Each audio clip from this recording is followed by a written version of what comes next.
Welcome to Hannity. Tonight, there is a clear frontrunner in the extreme radical Democratic Socialist Party. And yep, that 78-year-old curmudgeon, devout Soviet-style socialist. You know, the guy that took a honeymoon in the former Soviet Union, that guy.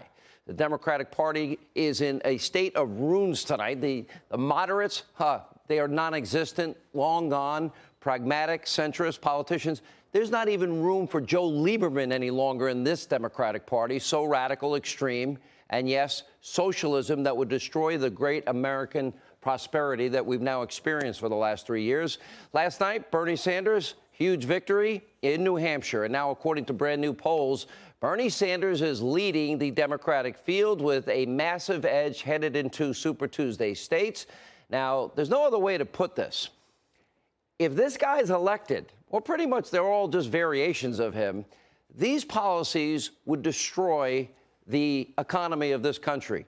Let's see, a $94 trillion new Green Deal in 10 years, but we only take in $4.5 trillion a year. Oh, in the same 10-year period, $52 trillion Medicare for all. The government, literally, full socialism. They would control the means of production for thousands of businesses across America. And take over the energy sector. For the first time in 75 years, we are energy independent. Taxes for every American. He's running on this platform. We are going to raise your taxes, maybe double or triple them. And if you saved enough money after we taxed you the first time, we'll legalize stealing more of it. And when you die, you're going to give us another chunk of your money. Wow. And we're going to lose jobs because of his extreme environmental policies. That's the platform. Your bank accounts will be slapped with the wealth tax. The IRS might even confiscate any income over a certain undisclosed amount. Bernie's standing by the idea of maximum income. Okay, if you earn it in 3 months, why would you bother working another day of the year and creating jobs for other Americans? Or at least that's what he has said publicly, and that is what he has advocated for and standing by. By all accounts, even some Democrats, prominent Democrats, see this as a disaster for their party. Look at this new Monmouth University poll. Roughly 2/3 of voters believe President Trump will be reelected. Me, I'm Irish. I always think something bad is going to happen any second. You know what that means? Don't count on it. The only way you get there is if you show up and vote in 266 days. New Gallup poll showing 53% of Americans would not vote for a socialist. Why that's not 99%, I don't know. Not exactly cause for celebration. That means we have a fight on our hands in terms of the future and direction of the country. 43% of Americans would vote for a socialist. That's pretty scary. You can't take anything for granted. Ultimately, the only poll that will matter, as I said, in 265 days, and anything is possible. For example, look at Quid and Pro and Quo and Joe and Zero Experience Hunter. Joe thought he was going to waltz right into the Democratic nomination, riding on Barack Obama's coattails the entire way.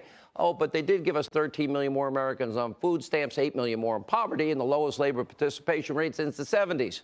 Yeah, great record. And they gave the mullahs in Iran $150 billion in cash and other currency as they chant death to America. Wow. Want to do that again? Now, his campaign is clearly on life support. A fourth-place finish in Iowa, a disastrous fifth-place finish in New Hampshire. He ran out of town, didn't even say goodbye to his supporters. He phoned it in. He FaceTimed it. And by the way, now ahead of South Carolina, his support among African-American voters, a key part of the Democratic coalition and base, it is sliding. Unmitigated disaster. And honestly, it's not really shocking. For months, his campaign has been plagued with serious corruption allegations out of Ukraine, China, and elsewhere. A few days ago, what politician would ever do this? Calling a young female voter, 21 years old, as she said she felt humiliated, a lying, dog-faced pony soldier. Hello? Now, before that, he called another voter a damn liar and another one fat. Challenged him to a push-up competition. And then it was Joe 30330. He can't even get that right now for a second time. His speeches, he's barely coherent. Last night, South Carolina, no exception. We've got the video evidence. Let's go to the videotape. It is important that Iowa and Nevada have spoken, but look, we need to hear from Nevada and South Carolina and Super Tuesday states and beyond. Okay, what you saw mixing up states, pretty mild gaffe by 30330's standards. So with his campaign now on life support, let's take one more walk down little memory lane, shall we? With some of Biden's finest moments as a public figure, and it's getting worse. Take a look. His mom lived in Long Island for 10 years or so.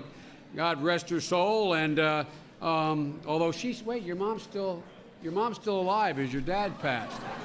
God bless her soul. Chuck Graham, state senator's here. Chuck, stand up, Chuck. Let him see you. Oh, God love you. What am I talking about? A man who will be the next president of the United States, Barack America. In Delaware, the largest growth in population is Indian Americans moving from India. You cannot go to a 7-Eleven or a Dunkin' Donuts unless you have a slight Indian accent. I'm not joking. Oh, there's the Democratic Party frontrunner, and now, by the way, his campaign is circling the drain, but he's not giving up hope. Just today, Biden rolling out a brand new low-budget ad proclaiming he's just getting started. 4th place, 5th place, let's try for 6th. Take a look.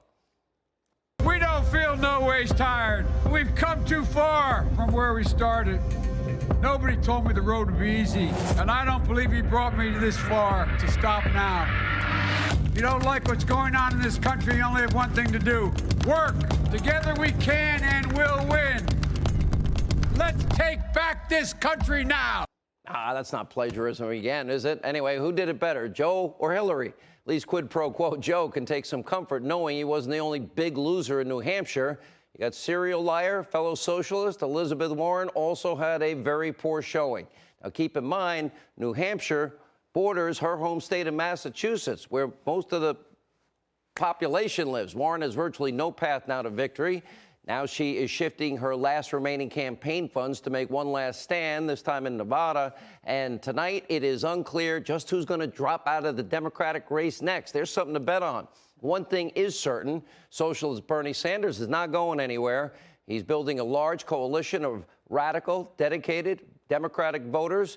And now one of his top advisors is even calling for Mike Bloomberg to drop out of the race. Mike's got this great campaign going. He pays for ads and hides, and nobody ever sees him or gets to ask him a question.